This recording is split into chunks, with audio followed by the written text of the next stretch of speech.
So how do you know that this interpretation of the relationship between the states and the government of the United States is what our founders have?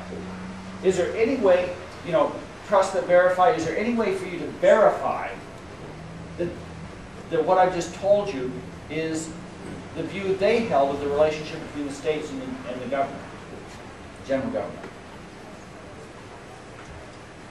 You look at their writings. How many people here have read the Federalist Papers? Good. How many people have read the Kentucky Resolution? Awesome document. It's what launched me on this last year or so, totally inadvertently. It was not anything I ever expected. Those of you who are from New Hampshire probably know that I played James Madison for the National Heritage Center for Constitutional Studies. Last year we were dealing with states' rights. We'll be dealing with states' rights again. And the chairman said, gee, you ought to go to the Kentucky resolutions. She thought they were written by Madison, whom I played. She says, you'll find lots of great material for the skit there. So I went to the skit. I went to the Kentucky resolutions. And I started reading. I learned that they were written by Jefferson, and then Madison submitted them to Virginia as the Virginia resolutions.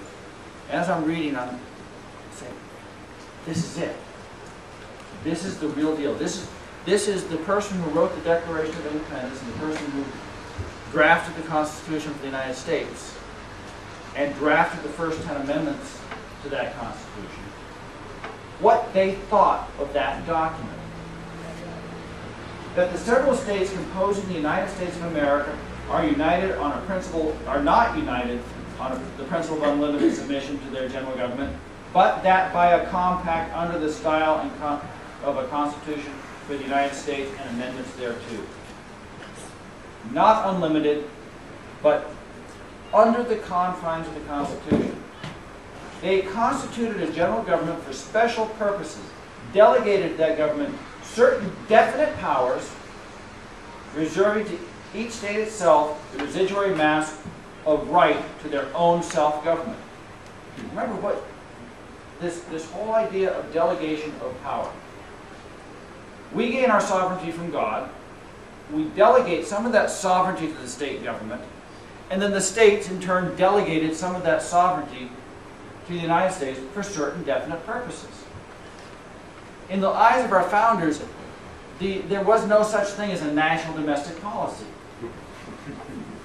That would have been as contrary to their thinking as you could possibly imagine.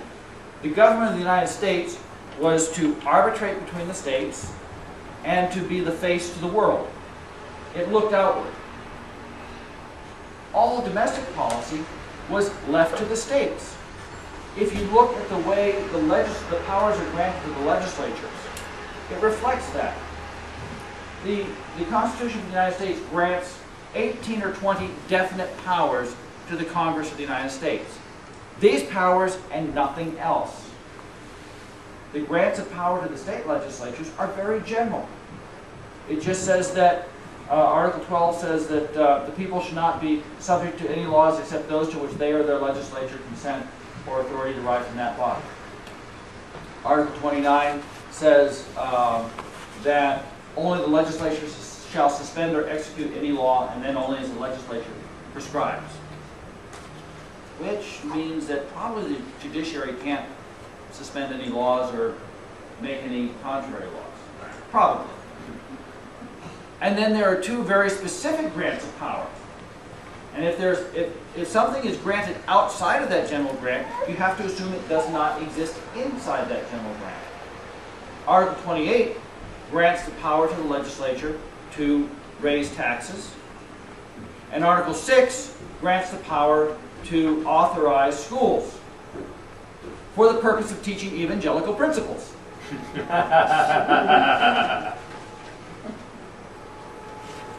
Why were those two powers delegated separately?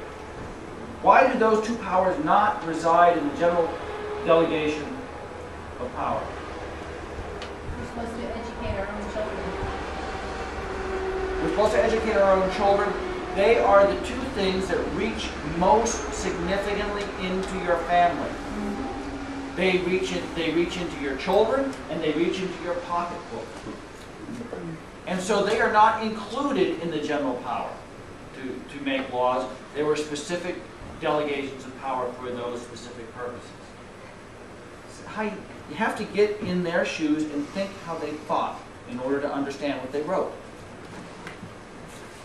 So if Congress has certain specific delegated powers, what happens if they make a law outside of those delegated powers? Whensoever the general government assumes undelegated, they thought of this? Assumes undelegated powers, its acts are unauthoritative, void, and of no force. Well, who decides if if a law is constitutional or not? That to this compact each state acceded as a state and is an integral party, its co-states forming as to itself the other party. That the government created by this compact was not made the exclusive or final judge of the extent of its powers delegated to itself, since that would have made its own discretion and not the Constitution the measure of its powers. So if the federal government is not the final or exclusive judge of its delegated powers, or if the power has been delegated, can the judiciary, the Supreme Court, be the final judge? No. Who is? The states. As in all other cases of compact among powers, having no common judge, each party has an equal right to judge for itself as well of the infractions as of the mode and measure of redress. The states are the interpreters of the Constitution. Just as in the Constitution, you, the people, who agreed to it by a 2/3 ratification, are the judge of its content, the interpreters of its articles. Dan, what are you reading from right now? What article? I'm taking excerpts out of the Kentucky Resolution. Oh, okay. It's a very long document, but there are these marvelous nuggets buried inside of it. So, how many crimes can the federal government punish? 3. 4. Actually, they counted 7. The Constitution of the United States having delegated to Congress a power to punish treason, counterfeiting the securities and coin of the United States, piracies and felonies committed on the high seas, and offenses against the law of nations. And no other crimes whatsoever. Yep. That's pretty definite. Can they punish murder? Is there any delegation to Congress of a power to punish murder? No. Kidnapping? Hate crime. Hate crime? No. I mean, so this is really fundamental stuff. You have to tell Nancy. Okay? If a power has not been delegated to the federal government, can a state delegate, if a state power has not been delegated to a state, can it be delegated to the federal government? Can't give away what you don't have. Right. Remember, it was the states that created the federal government. So they couldn't delegate anything that they themselves didn't have. Can they grant to the federal government, can the federal government punish child endangerment? No. There's only one specific grant of power given to the state regarding your children. And that was the power to create schools. Somebody's going to let the UN know about this, huh? I would like to. And in fact, I did send in my letter yesterday, or the day before.